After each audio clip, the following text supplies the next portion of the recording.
자, 오늘 우리가 던져볼 질문은 어쩌면 가장 근본적인 질문일지도 모르겠습니다. 바로, 유한한 우리 인간이 과연 무한하신 하나님을 알 수 있을까? 하는 거죠. 누구나 한 번쯤은 마음속에 품어봤을 이 질문, 오늘 그 답을 함께 찾아가 보시죠. 이 질문 정말 거대하게 느껴지지 않나요?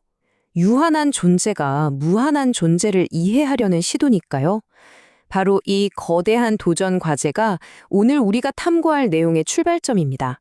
하나님을 알 수 있느냐, 이 질문에 답하기 전에요. 먼저 안다는 게 도대체 무슨 뜻인지부터 명확히 해야 합니다.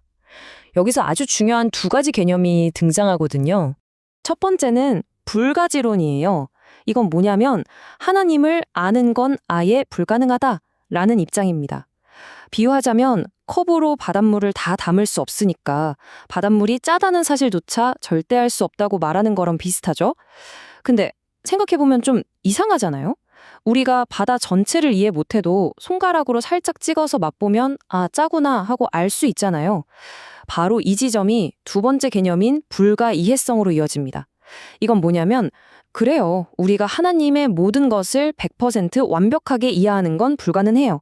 하지만 그분이 어떤 분인지 아는 것 자체는 충분히 가능하다는 거죠. 이 둘의 미묘한 차이가 정말 중요합니다. 좋습니다. 그럼 하나님을 아는 것이 가능하다면 그 알매 여정은 과연 어디서부터 시작될까요? 놀랍게도 그 첫 번째 단서는 저 멀리 우주가 아니라 바로 우리 내면 깊숙한 곳에 있다고 합니다.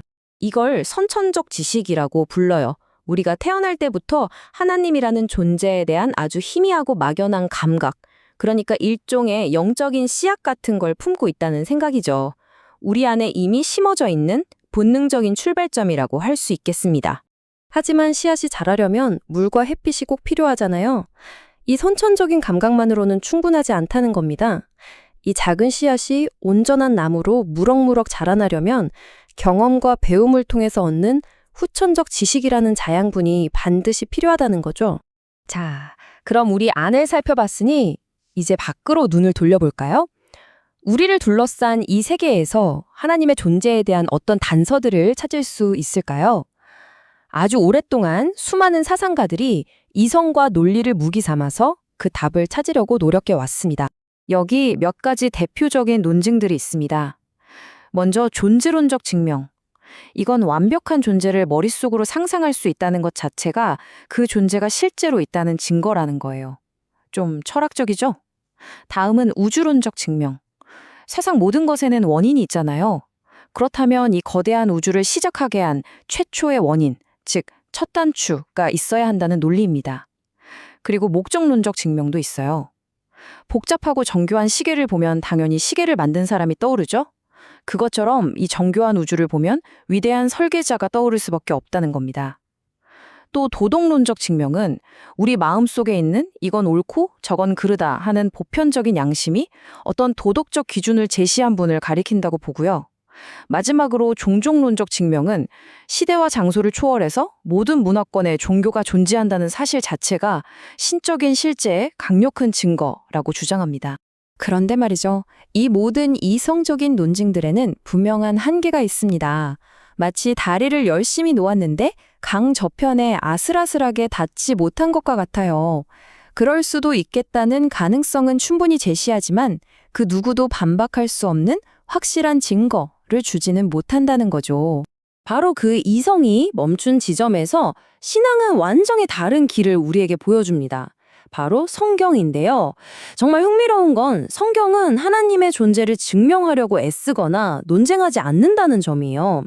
대신에 너무나도 유명한 첫 구절, 태초에 하나님이 천지를 창조하시니라처럼 그분의 존재를 너무나 당연한 전제로 선포하면서 모든 이야기를 시작해버립니다.